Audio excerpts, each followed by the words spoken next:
with all Nigerians in the United States of America, with all the blacks, we say no to racism. We say no to killings of the blacks in America. We say no to what is happening in the United States of America. We're here today to tell the President of the United States of America, through the ambassador to the United States of America, that enough is enough.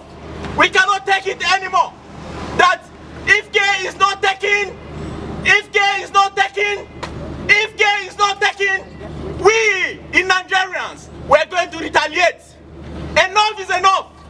Enough is enough. Enough is enough. America should not take us for granted. They should not think that they are the world power. They'll be molesting Nigerians. They'll be treating Nigerians as if they are not humans. Said there's a place called South Boston. No black person. In any case, I want to correct a notion. There is nobody that is black, and there is no one that is white. We have pink people and rednecks. That's what they are called in America. And then we are brown, beautiful, and bold people. Nobody, that is the color black, and this is the color white. Nobody is white. Let us correct that notion today. And he said to me, Mr. Harris, he said, you will not go to South Boston. I said, why? I'm coming from Africa, I'm coming from Nigeria. We're very fair. He said, well, if you go to South Boston, you go there at your own risk. And I said, why? He said, because that is the citadel of KKK. KKK means the Ku Klux Klan. And it was a habitation for everything that is so-called black to be eliminated. Another personal experience. In 1980, 81 or thereabout, there was an Ugandan student. In America, I don't know if it's still like that, the higher you go in your apartment, the higher you pay. And so there was this Ugandan student who was on scholarship of his country to pay hard-earned dollars to the American institution. But on the opposite side was a white or a redneck boy. He's not white, redneck or pink man. And one day, he picked up his gun and he shot that boy dead. And we all trooped out like this as we are here. And we ended up in the court in Boston, Massachusetts. These are on record. Why did you kill him? He said because he did not go up that far to pay his rent, to look into a black face. Again, in quote, that black man also did not pay that kind of money to look into your pink or redneck face. And that case died. Again, in 1981, March 30th precisely, March 30th in 1981, John Hinckley Jr. traveled all the way from Texas to Washington, D.C., the seat of power. And because he wanted to, with the hope of impressing Jodie Foster, an American actress that he wanted to lay. And the lady says, no, you're not man enough. He said, okay, I'm going to prove to you that I'm man enough. He traveled all the way from Texas to Washington to shoot President Ronald Reagan, shoot the press secretary, Brady, who is paralyzed. Today, John Hinckley is a free man, according to them, because of what? Obligation. Constitutional obligation. He is a free man for shooting their president in the chest, for paralyzing Brady and two others. Nothing happened. He's a free man. So today, I laid this as a foundation because I am I spent almost 17 years of my life in the US. So I'm very, very annoyed as a result of the indiscriminate killing of black people in the United States of America by agents of the state. It is instead a display of emotional and mental rage because we would no longer watch how our brothers and sisters are subjected to all manners of ill treatment by law enforcement officers in the United States of America. The death is not funny. It is not funny.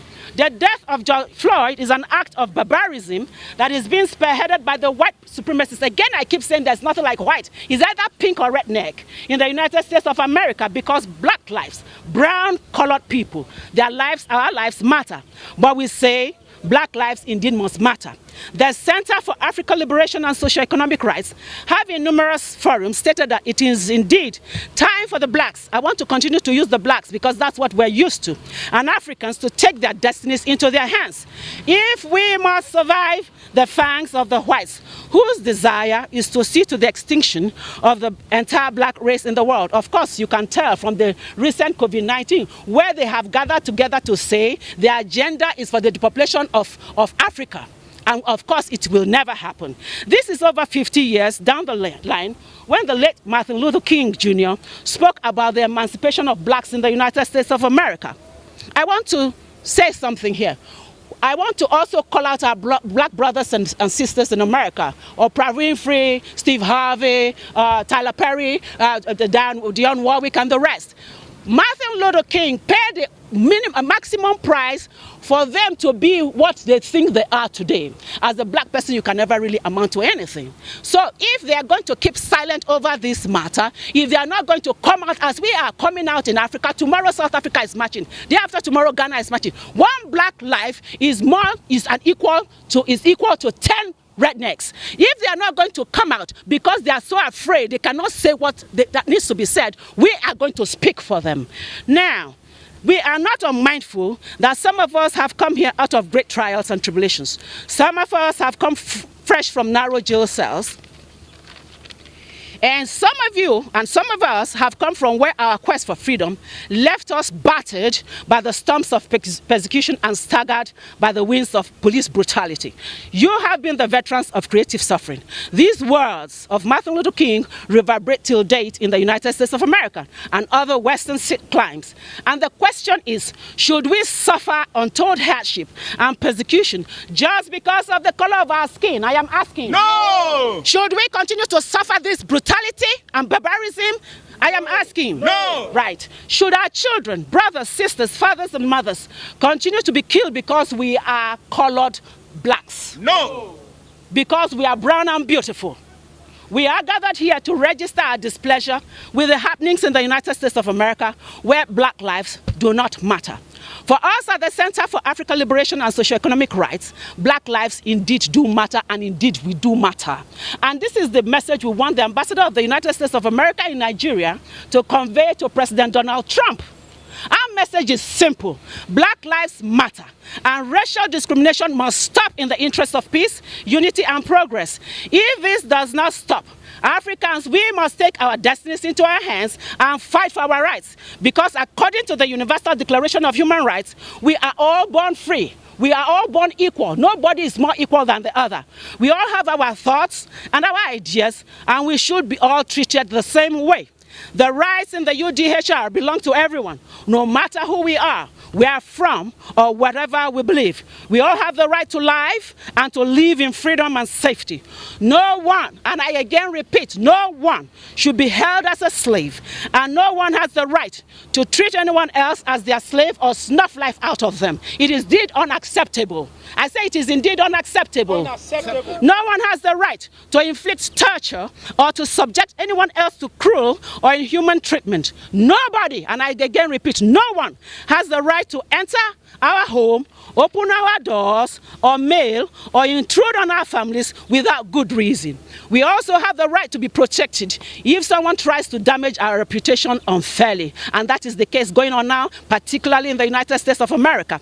Everyone has the freedom to think or believe what they want, including the right to religious belief. We have the right to change our beliefs or religion at any time, at any given time we deem fit, and the right to publicly or privately practice our chosen religion alone and or with others. And no government, no people, no group or individual should act in a way that should destroy the rights and freedom of the Universal Declaration of Human Rights. By the way, America claims to be the citadel of human rights protection. So you begin to wonder why all this has been happening and going unchecked. These are provisions of the Universal Declaration of Human Rights, and we at the African Liberation and Socio-Economic Rights stand in agreement with all these provisions in sending a very strong message to the whites. They are not supreme to us brown people. They are not. In the United States of America, that they are not superior to us. I said they are not superior to us. No life is superior to any other life. Though the color of our skin may differ, we are all freeborn. Nobody is a slave of one another. And we are a great people. Although they came to Africa many years ago to take us because they cannot develop their own country. So they needed us to help them develop their own country. And today you turn around and you begin to kill the same people. For what? And I'm asking for what? Enough is enough. We are calling on all Africans to stand up for their rights. It is enough of the humiliation, the deprivation and the persecution, the annihilation agenda and the delineations. Africans are not slaves and will resist any form of slave treatments from those in positions of authority, particularly in the United States of America and elsewhere in the world. The Center for African Liberation and Socioeconomic Rights is sounding this warning to the United States of America. The United States of America, please listen and listen through your officials and particularly the ambassador here to protect black lives in the country, as the awareness is here to state that never shall we ever allow our rights and privileges to be trampled upon any longer. It is enough. The future is here. The future is black, whether you agree with it or not, whether you accept it or not, because we have all the mineral resources and you come and rip us and rape us of it and use it to develop your land. So the future of your own nation is us, and you cannot continue to kill us. And sisters in the United States of America, we stand in solidarity with them. America and other countries of the world, with our strong fist in the air, say enough is indeed enough, and blacks' lives matter. It is our wish that the ambassador of the United States of America in Nigeria sends this very strong message to the present administration in the United States, that the rest of Africa is indeed watching. I keep saying it. We are indeed watching, and we are watching all these predators. And sooner than expected, you will stop being the predator. And that is a fact. We are wiser and we are more educated. We came to your land and we took your education. We took your technical know-how. And so we are much wiser. We are not the primitive people you all think we are. We are no longer that. We are no longer ancient people. We are very civilized. And in any case, civilization started from Africa. So you cannot tell us that you brought us civilization or knowledge. Africa is watching. And again, like I said, we are indeed watching closely. We are all watching you closely.